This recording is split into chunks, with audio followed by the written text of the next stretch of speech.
Ayan, kakit tayo sa taas. Sige natin. Sige natin ngayon yung OFW launch dito sa NAIA, Terminal 1. So, ito yung pinakaloob ng gobyerno para sa mga OFWs.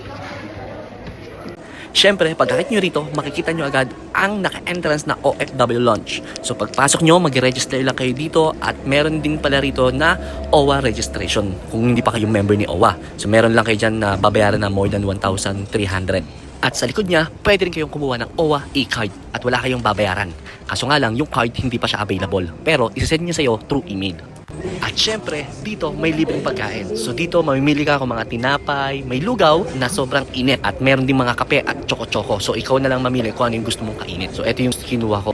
Lugaw at tinapay habang naghihintay ng ating flight. So kung saang panig ka man ng mundo at OFW ka, pwede kang dumaan dito. So wala kang babayaran dito, bumisita ka lang, mag-charge ka, magpahinga bago ka lumipad. At huwag mong kakalimutan, magdasal ka muna bago ka sumakay. Peace!